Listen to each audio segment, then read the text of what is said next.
Can I get a hiya? Because hiya is how I felt about this man.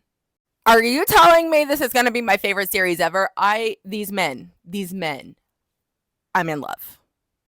So a lot of people tell me that this is their favorite out of this series, and I absolutely loved it, crushed it, almost read it in one sitting. I can't decide if I like this one or the first one. I think I'm leaning towards the first one only because like I love me a good crazy MMC. Listen, they're both crazy, but like Caden King was like, and Zai was actually incredibly sweet, although he is still at his core a psychopath. So let's get into the deets. Okay, let's talk about Zai for a hot second and his background. You get a little snippet of him in the first book, but that is like 4 years ago. So years have passed since because he was in love with his stepsister, but he no longer has those feelings for her. He's part of the North Shore crew, and they are losing their territory slowly but surely to the kings of. I don't know what the timeline is here of like how often they fight in the death ring, but if the two sides fight, whoever loses, they start losing pieces of land and like take over. So the kings won 4 years ago, and they have like since been ruling and like slowly but surely kind of encroaching on the North Shore crew land. And that upsets Zai, and he wants to get it back. Also, his name is Zai, right? XI. Now, his full name is, I believe, Ziad, but people call him Zayad and then Zai because he is Arabic and Moroccan. And he does like speak to his mom in Arabic. And I was really hoping that he would give her like some kind of Arabic nickname or like say he loved her in Arabic and she had like no idea what he's talking about. One of my favorite microtropes is when they speak another language and he says stuff to her and she doesn't know what it means. And it's always like, you're the light of my life. But he actually didn't do that. Missed opportunity. Other than that, he was perfect, except for the time that he did assault her. Guys, like, chill. He also kidnapped her. Okay, let me explain.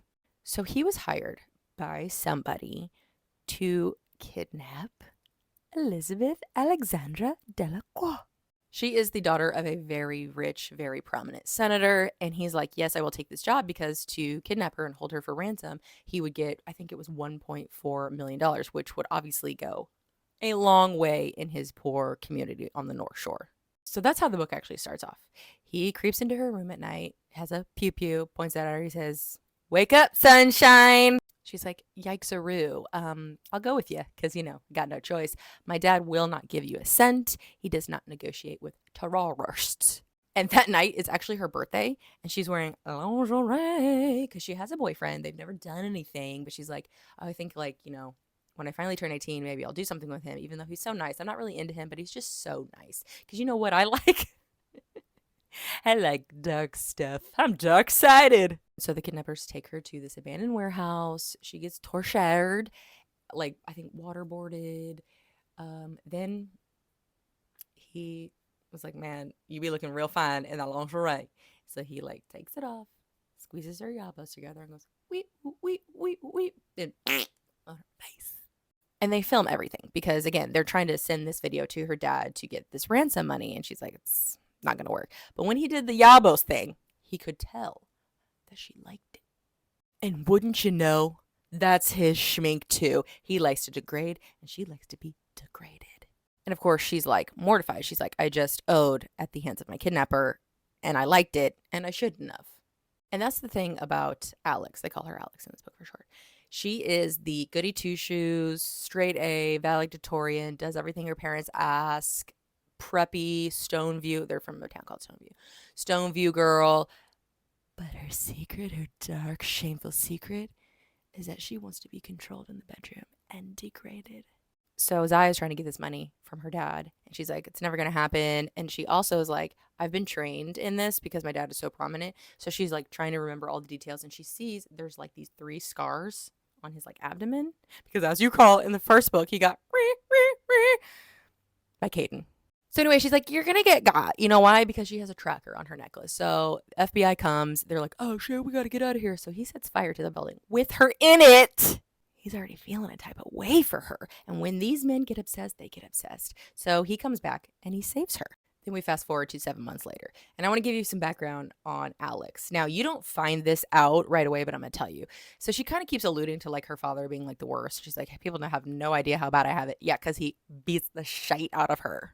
Always has, always will. This is the kind of guy who like quizzes her all the time. He makes her read extra books on top of her homework. She's going into college. He's like, I need you to read a book a day and give me a report on it. Like, I'm not raising an idiot for a daughter. Like, all these crazy things.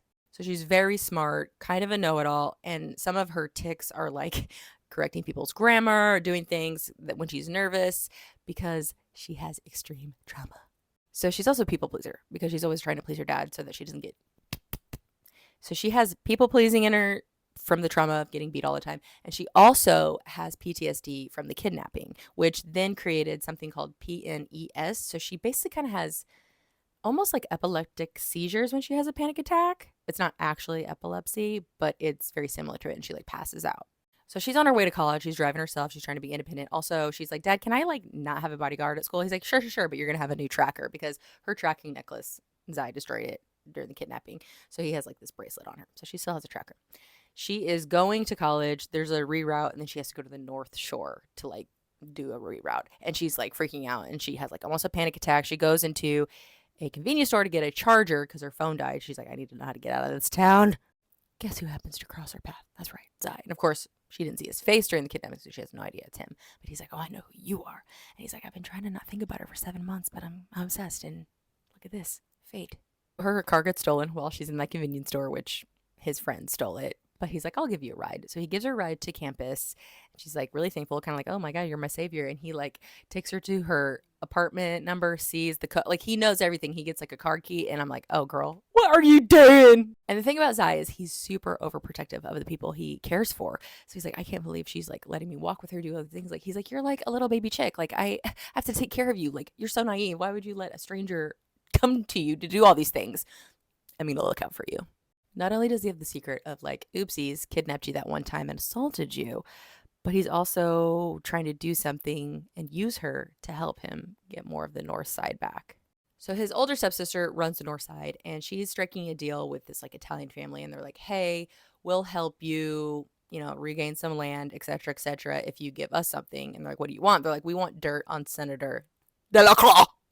He's like, perfect. I know how to get that information because I'm obsessed with this daughter. And at first he thinks it's easy peasy, like I can just get this information out of her. But the more time he is around her, the more he's like, I like her. And she is joining a sorority. So he's like pledging in this sorority. And by the way, those girls are awful. But he is a droog dealer. That's like his main job on the North Shore. So he's always coming over to these hoity-toity college parties and dealing. And so the first night at the party, he's there. He sees her. They have a conversation, and he's very dominant, and it's hot. And one of the sorority girls, who's happened to be her like big sister, I guess slept with him at one point because he is a F boy, by the way. He always is sleeping with these preppy girls, but like one and done kind of thing. And her big sister is like, don't you dare talk to Zai. Like, we have a thing, when they surely do not. And of course, he talks to her again, and she gets in trouble with her big sister. Her big sister forces her to drink and do. That is not like her. But again, she's a people pleaser, and she doesn't want to get in trouble at this pledging thing. So she does it. And then she ends up walking home because the girl like tells her to leave the party. And so she's like off her face walking. Guess who picks her up and saves her? Zai. Takes her back to the house. And then it gets kind of heated for a second in the apartment. And that's her thing. She likes to be dominated. So she's like, oh, okay. Now I can't stop thinking about him. And he's like, my plan is working, but also I can't stop thinking about her. You guys, this is just the tip of the iceberg. I'm going to have to like talk extra fast in part 2. Go there for shit to really hit the fan.